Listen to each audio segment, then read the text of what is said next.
Hello beautiful people, welcome or welcome back to my channel. My name is Oluchiimoh, and on this channel I talk about cake business, entrepreneurship, personal development. I do story time, tutorials, vlogs as well, and I share recipes too, and you're welcome. In today's video I'm going to be sharing 5 things that you need to start doing. 5 actually, not 10. So 5 things that you need to be doing for your cakes or your cake business if you want to build, or if you want your cakes to look premium. I think we should just focus on the cakes, okay? So if you want your cakes to look premium, then there are 5 things that you can start doing or you can start incorporating into your business. And without further ado, I'd like to go straight into the video. You're welcome back. So the first thing I'll be talking about is that you should pay attention to detail.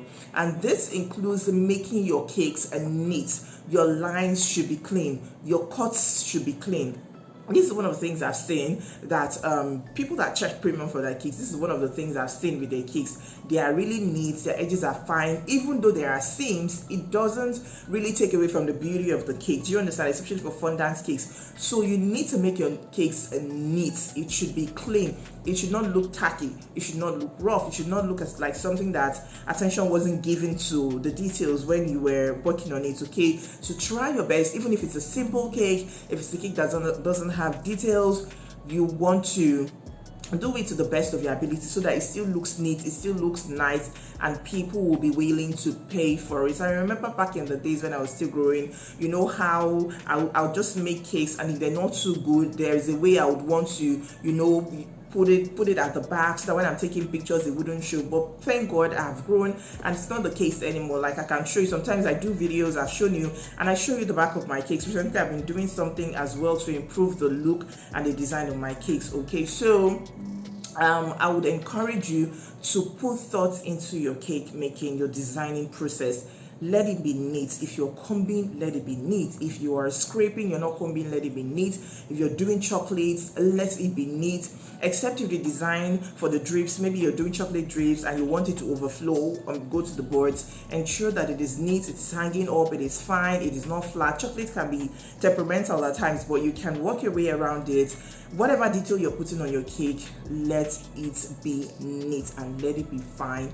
Pay attention to the details. The second thing you want to be doing is to make sales. Use sales. It is trending, okay? Wafer sales, wafer paper sales, rice paper sales, chocolate sales. These are trending and they give your cake a really elegant look. That's the word. They make your cake look elegant. They make your cake look premium. They make your cake look expensive. Many of us use it. A lot of bakers use it. Of course, like I said, it's trending. But some people do not know how to blend it into their designs. Some people do not really know how to use it. It's not just about putting your rice paper in colored or tinted water and then allowing it dry and then putting it. There is a certain flow. There's a certain arrangement. There's a certain way to make it blend with other details you have on your cake. So learn all these things. You can learn them so that when you put them on your cake, it will not just be looking off. It will not make your cake look too busy. It will not make it look like what is happening here. Okay, so know how to use it.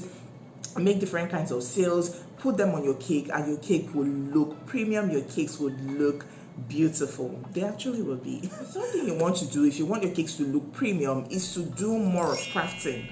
Okay, I'm saying this from personal experience. If you put effort into crafting, like when I mean crafting, I mean molding with sugar. Say rather than buy a SpongeBob edible paper face. I love to work with edible papers, and I'm not saying it's wrong, but you want to try to do a little crafting. Okay, even if you're using edible papers, paper prints or edible prints, you also want to do a bit of crafting, putting crafting into your work, even if it's a small fondant piece. Just do something to craft and make your cake look nice, okay? So this will work for some people. It will not work for everybody, especially if you don't have that skill. You can learn it. If you don't want to learn it, you can probably just do or try something else, okay?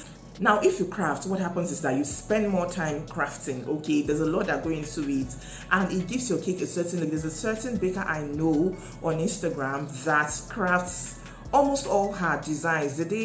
I've been to her page several times and I can see that she majors on craft. Okay, she's not a Nigerian baker, but she crafts her character. She tries to craft things on her cakes and then make it look so original and beautiful. Okay, and then we have our own Lizzie's Cakes and Crafts here in Nigeria. You know, that is her thing. Okay, and she crafts and her cakes look beautiful with that. So if you want to incorporate a bit of premiumness, I don't know if there's a word like that. If you want to incorporate that factor or that quality of your cakes being premium, you want to try molding stuff, you want to try crafting with sugar, you want to try crafting with sugar paste, and other things basically.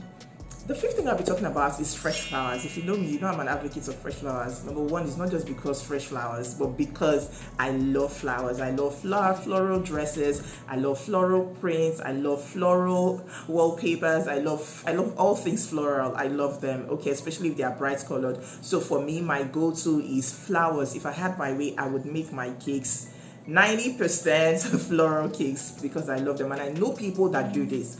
Yes, I've seen them. I know bakers that do it, that almost all their cakes are floral. Not even almost, all their cakes are floral cakes, and it's such a beauty. Fresh flowers, okay? So if you want your cakes to look premium, you want to incorporate the use of fresh flowers, okay? But there is work to do before you start doing all these things. You don't just start using them and then people will just start praising you or patronizing or buying from you or ordering cakes from you. There is work to be done actually. Now the fifth thing I'll be talking about is to go bespoke, to make custom cakes. Yeah, I know that people sometimes will bring designs to you and they say, oh, this is what I want you to make, this is what I want you to make for me, I want you to replicate this cake, or I want a cake like this, or this is the design inspiration. Some would even say they want you to make it exactly like they've sent to you, okay? But if you want your cakes to look premium, you want to go bespoke, you want to make custom cakes, you want to make custom designs, you want to put the effort into creating your own, like coming up with your own designs, coming up with your own thing. And I tell you, it will give such a classy look to your cake. It will really make sense when they look at your cakes and they see that there's a certain uniqueness, there's a certain, like, it's not like your everyday cake, okay? It's not like your regular cakes. It is custom designed. You put your effort into it, into the design process, into your thought process when you're thinking about whatever you want to do. So make your cakes custom, make your cakes bespoke. Another thing under this is to make your designs abstract. If you know that you're good with art, or you can learn the art of art, the art of making abstract cakes, and then you want to focus on this, or you want to leverage on this, so you can make your cakes abstract. I'm going to put some pictures of cakes on the screen that have abstract designs and are really doing good. In Nigeria here, I know that we have someone who really does this kind of cakes, and to the ordinary eye, it might look like, what is this? What kind of design is this? But for people, they appreciate art, and the more you do it, the more people begin to relate with that as your own style, okay? And it doesn't look funny, it doesn't look out of place to them. So abstract designs are designs like this. So you want to make your cakes abstract, things that,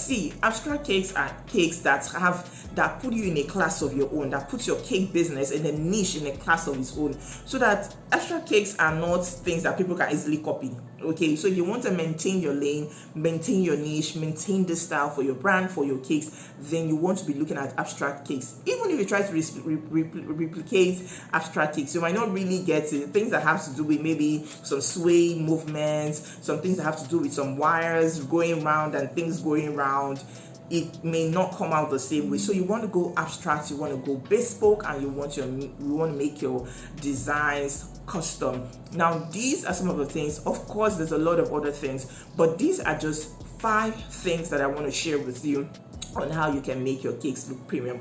And I hope that you found this video valuable. If you've watched up to this point, like I would say, you are the real MVP. Thank you so much for watching the video up to this point. Please give me a thumbs up if you know that you did in the comments. Drop me a thumbs up emoji if you've watched up to this point, so that I know that you did, and I would respond to you. If you have questions as well, please feel free to drop them in the comments, and I'll do the best of I'll answer to the best of my ability, okay? Please like this video. If you've not liked it, pause now and like this video. Please hit the like button. You know we have a goal to get this channel up again, so please like this video, and if you get to subscribe to my channel. All right, until I see you in the next video, stay happy, stay safe, and stay blessed.